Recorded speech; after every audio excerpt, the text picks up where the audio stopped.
I was going to make a video showing a Google Business Profile that's amazing in every way, so you could copy it, make huge improvements to your own profile, and skyrocket your success on Google Maps. But I couldn't find one. So for now, I've reached the conclusion that every Google Business Profile sucks to a point, because every single profile I've ever seen could make improvements and get better results. So I'm going to show you 3 profiles that are good, but could be even better. This will give you loads of inspiration for how you can improve your own Google Business Profile so you make more money. Let me show you the first profile. I've done a search for plumber leads, and I'm going to show you this profile for the plumber leads. So let's look at some improvements they could make. I'll start with their services, and I can see they've added a list of some of the things they do.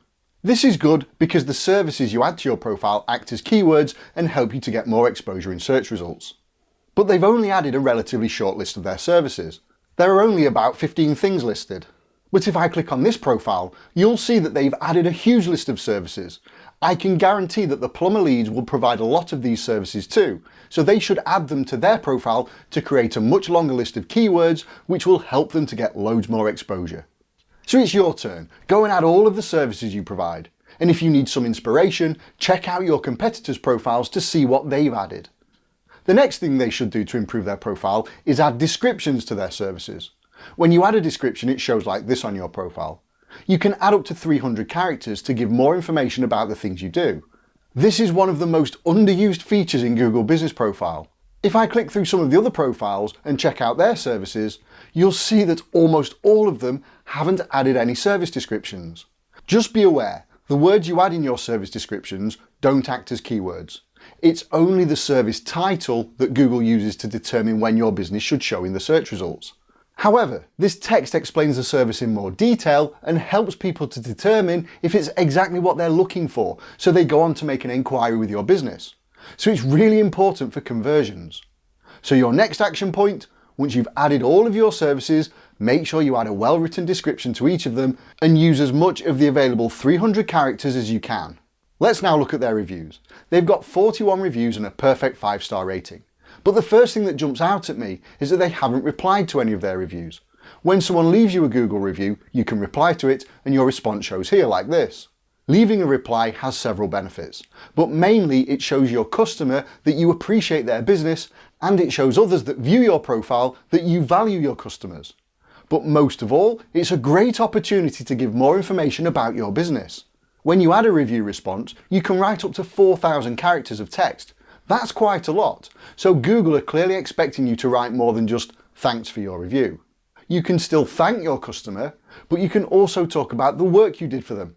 Explain any key highlights, point out any interesting or unusual elements of what you did for them, and talk about any challenges you overcame. You can also include information about other services you offer and any aftercare support that you provide. Replying to reviews allows you to shout about your business in a space that will be seen by a huge amount of people. And here's another bonus tip. When you reply to a review, don't just use the same stock response. It removes most of the benefit because it just looks lazy if every reply is the same. So make it personal and talk about the specific customer and the work you did for them. So your next action point is to make sure you reply to every review that you receive, including going back over old ones and making sure you've replied to those too. The other thing I've noticed in their reviews is that they have very few photos. When someone leaves a review, they can give you a star rating out of 5, leave a comment, and they can also add photos. This one does have a photo on it, and it's much more impactful when people can actually see the work you did compared to a review that's text only. This profile for a gardening business has loads of really nice photos on their reviews, and it makes a massive difference. If people can see your work instead of just reading about it, it becomes so much more powerful. So here's your next action point. When you ask for a review, also ask your customers if they'd include a photo or 2 of the work you did. I'll show you one more thing on this profile, so let's look at their photos. They've only uploaded a few photos. If this plumber took 3 photos of every job they completed, they'd have a huge amount of content for people to browse, and it'd massively improve their credibility, because people want to see evidence that their work is high quality. So it's your turn again. Take regular photos and add them to your profile. Okay, that's everything for this profile. I'm sure it's giving you some valuable and actionable tips, so let's move on to the second profile. This time I've done a search for Gardener Birmingham, and I'll look at this profile for J. Kelly Gardening and Landscaping Services. The first thing I'm going to show you might seem like a very small thing, but it's so important. It's their business name. It should have capital letters at the start of each word. Some people might not think this is very important, but it is. Your business name is one of the first things people see on your profile, and you must make a good first impression. If people pick up on the lack of capital letters, it could have a really negative impact. Because if this business can't do something very simple properly, will they be able to do the bigger things well? It puts doubt in people's minds. I'm not sure I'd want to trust a business with such a lack of attention to detail with the task of landscaping my garden. So check your profile and make sure your business name is written properly, has correct spacing, and is free of typos. Next, and this is a massive one, I can see they have their street address showing. This is breaking Google's rules, and it's one of the main reasons that profiles get suspended. There are basically two types of Google business profiles. Firstly, businesses that have a physical location, like a shop or an office, that people can visit. Secondly, a service-based business that delivers their work at other people's homes or businesses. If I look at a street view of their address, it's clearly a residential address, so there's no shop or office for people to visit. This business should remove their street address because it'll make their profile compliant with Google's rules. And they'll be way less likely to get a suspension. So go to your profile and make sure you've only got your street address showing if you're a business with a physical location. If you're a service-based business, make sure your address isn't showing. Next, I'm going to look at their Updates tab. This is where Google Posts show. This is a great feature that enables you to tell the world about your business and to drive engagement with calls to action for people to call you or click to your website. Plus, it's a great way to add fresh content to your profile. You can actually make 3 types of posts: updates, offers, and event posts.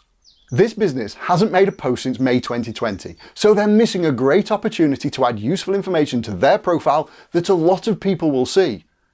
They should make posts about interesting things that are happening in their business, special offers and promotions they have, and events they're organising or attending. So don't make the same mistake as this business. Your action point is to make a Google post at least once a week to keep your profile fresh and engaging. Let's now take a look at their photos. But it's not actually photos I'm looking for. You can also add videos to your profile. You can spot them because they show a little icon and a timestamp like this. Videos can be your secret weapon because you can show so much more in a short video that you can't add in an image. You can even talk over videos and explain what you're showing. This can really help to build credibility and get people to take notice of your business. So your action point is, every time you complete a job, get your phone out and make a short video. Then you can add videos to your profile every week to show off your business in a more engaging way. Right, that's all for profile number 2. And again, I gave you some great tips that you can implement on your Google business profile. So let's move on to the third profile. I've done a search for Taxi Manchester, and I'll show you this profile for Streetcars Manchester. They've got more than 3,000 reviews, which is great, but their Google rating is seriously letting them down. They've only got 3.9 stars out of 5. If I needed a taxi, I'd be way more likely to call Zoom because even though they have a lot less reviews, they have a much better Google rating, which shows that they consistently give a very good service. This proves that it's not just about getting as many reviews as you can, quality is way more important. So having a high Google rating is a great way to get chosen over your competitors that have way more reviews than you. So your action point is to maintain the highest Google rating you possibly can. You don't actually need to do anything on your profile for this one, just make sure you always provide a high quality service to every single customer. Let's now look at the reviews on this profile. I actually want to look at this panel because this is a list of words that people often mention in their reviews. You can see that 68 people have included the word app, 53 have included the word streetcar, and so on. This list is very important because they act as keywords that help you to get more exposure in search results. But what's vital here is that these are keywords that people are actually searching for. If I was looking for a taxi service, I doubt I'd include the words traffic, address, postcode, or sat-nav in my search. So these keywords aren't very useful. However, if I was going to Manchester Airport or I wanted a taxi service that accepts cash, then I would definitely include these types of keywords in my searches. So these words are very valuable. So it's not just about getting as many keywords listed here as you can, it's much more important to get keywords that will actually benefit your business, like Manchester Airport and cash. To get more valuable keywords listed here, your action point is to prompt people to include them. For example, if I was this taxi company, I'd always ask people to include the place they were collected from and their destination in their review. Let's now move on to their services. They have a lot of services listed, but they also have some irrelevant services like flight schedule. While your list of services help you to rank in searches for those keywords, having irrelevant things in here can harm your profile. This is because it'll attract the wrong people. You only want to attract your target audience, people that are actually looking for the services you provide. So while I'm showing you the service listings, this is more of a general tip. Your action point is to go through your entire profile and delete any content that's irrelevant or confusing, so you only attract the right people and they clearly understand what it is that you offer. Now you know loads of things you can apply to your profile to improve it. Watch this video next to find out how you can rank #1 on Google Maps, but more importantly, how to stay there forever.